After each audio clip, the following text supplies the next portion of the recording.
y'all to speak back to me.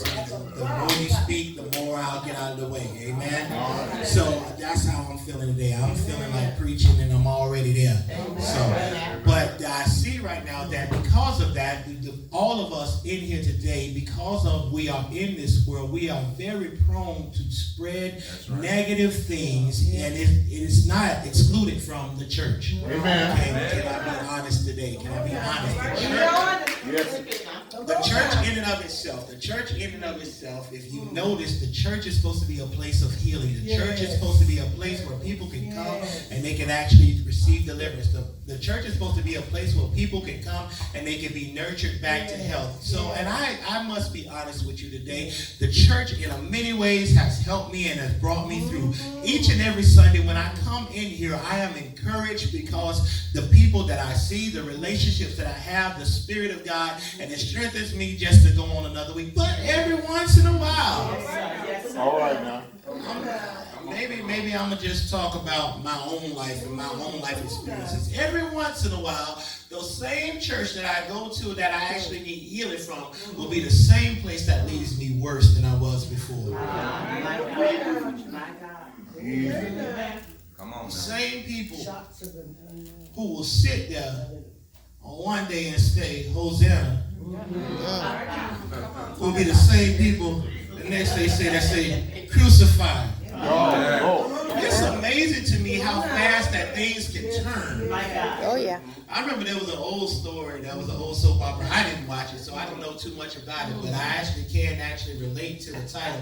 It said, As the World Turns. That was my grandma's show. She liked that, and even now, my wife actually, she watches TV, and there's a show, and I don't even understand a lot of the things that happen, but because of the fact that our ears are so attended to negativity, because of that, they know to put a certain music on to grab our attention.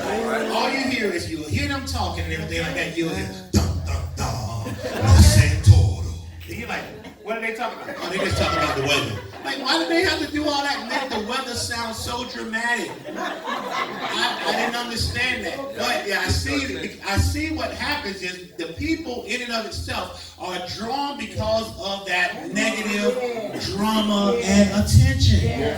And I challenge us today. I'm getting a little sidetracked today, but I challenge us not to be drawn in by the negativity. Because you got to understand something. Each and every one of us who are sitting in here today, we are in here only because of one thing. The reason that we are here is because Jesus died for us and rose again. The fact of the matter is this. If God looked at each and every one of us individually without the blood, nobody would go to heaven. So don't you sit here with your dignified, sanctified, holy person and think that you got it all together and it's outside of God. The very thing that's holding you here right now, and the very thing that allows you to clap your hands, the very thing that allows you to take your breath, the very thing that allows me to jump up and down, the very thing that will take me through my day and take me through my week is one thing and one thing only, and that is grace. It's God's amazing grace. If it wasn't for grace, none of us would be here. If it wasn't for grace, none of us would be living. If it wasn't for grace, none of us would be able to stand. If it wasn't for grace, you wouldn't be able to do the things that you do. If it was because of what we actually own and because of what we earned, all of us should be dead, sleeping in our grave. But somebody in here today should be thankful for grace. I wish I had at least one person that was thankful for his grace. It's his grace that's keeping me. It's his grace that holds me. It's his grace that matures me. It's his grace that prepares me. It's his grace that makes my way plain. It's the grace of God. And if there's nothing else that I can say to you today, get this. Grace is what we have and don't deserve. I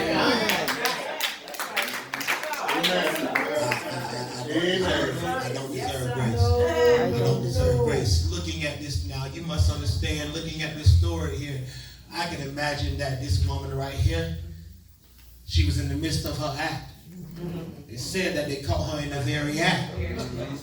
This day started off as any other day. Come on now. She was sitting there doing her dirt, Yes, you are. thinking nobody saw. I ain't gonna call no names. Some of us was doing our dirt, thinking nobody saw. Have you ever been a place that you know you weren't supposed to be and ran into somebody? Oh, yeah.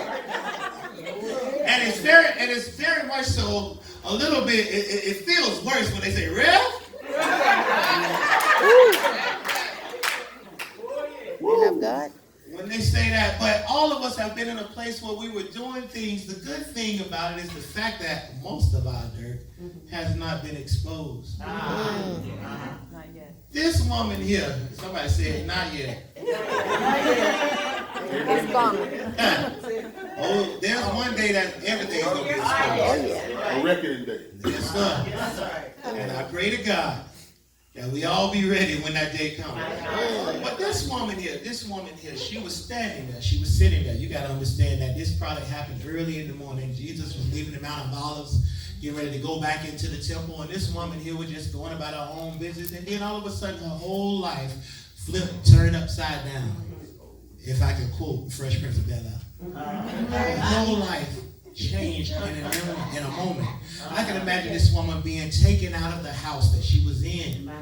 I can imagine this woman being led through Jerusalem. I can imagine this woman walking past and seeing the temple. I can imagine this woman going through the gate where Jesus had already healed the man. And I can imagine this woman right here, her mind going crazy. I can imagine this woman, all kinds of thoughts being conjured in her head as she's taken into the temple and thrown down, and everything is exposed. Isn't it amazing that the church people was the very people that exposed her? Isn't it amazing that many times we as people should be praying for, restoring, and also going back to people, it says keeping our own thoughts, our own sins in mind, knowing that it could be us to restore the brother. But no, we want to take and say, look at this. You see this? Jesus, look at this. This is wrong. What if God did that to you? Amen. Expose everything that you did. Come on now. But here this woman is now. She's brought before Jesus. She's brought before him and they say, Master, this woman right here was caught in the very act of adultery. And you know what Moses said. The law says that we should stone her to death. Now this woman, even though she was not a woman that was actually going to the temple at that time, she knew the law because she was a Jew. So with her knowing the law, she knew exactly what she was owed. And with us as Christians, we know exactly what we're owed. We know that we are supposed to receive punishment and death because the wages of sin is death. But because of God's gift, we have eternal life. So here she is now. She's brought. You got to understand that as they say, Lord, it says that in the word that she should be stoned. So what should we do? As everybody around her getting ready to just kill her. Everybody around her is picking up the stones. Everybody around her is getting ready to just take care of the thing because they already know what the law says. And they just know that Jesus, being who he was, and because he actually fulfilled the law, he's going to be right there along with him. So here's this woman. I can imagine this woman now with her body shaking. I can imagine this woman crying, waiting on the impact. I can imagine this woman sitting there in a place where she's feeble. I can imagine this woman down on her face. She's sitting there waiting on the impact. And if I could be honest with you today, there's been times in my life where I've been down, where I've been out, where I've been sitting there waiting on everything to happen because of the stuff that I did. Can I be honest with you today? I have never been righteous. I've never always been righteous in my life. Can I be honest with you today? Even as a preacher, there are still some days when I stumble. Can I be honest with you today? There are times when I have to capture my own mind. Can I be honest with you today? There are some words that I have to hold back because of the fact I don't want to do something that's not pleasing to God. Amen. Amen. Y'all don't want to be honest in this world. Honest truth is, on my best day, my righteousness still is as filthy rags. So I know that I deserve to die. So here's this woman now. Here's this woman. Give me a little bit more on that, please. Just a tad. Here's this woman now. She's sitting there. She's sitting there, and as she's waiting, something strange happens. Yeah. Because I could believe at this time she wasn't looking, but she was hearing everything. Yes. As they said, God, she deserves to die. Jesus said nothing. As she's sitting there waiting, what are you going to do? You heard us. This person deserves to die. And I can imagine right now, just like the enemy sits there and accuses the brethren. And he accuses me. He says, God, Carlos deserves to die. You see what he's doing. Not what he did. You see what he's doing. This is your child. You see what he's doing. This is your called man. You see the mess that he is. I'm just being honest. This is the person who you set aside, but you see that he is not walking according to your will each and every day like it says he's supposed to. But here it is right here, the thing that changes, and here is what I want you to catch, the sounds of grace, because there are sounds that are associated and you can hear it distinctly when you know that grace is abundant in your life.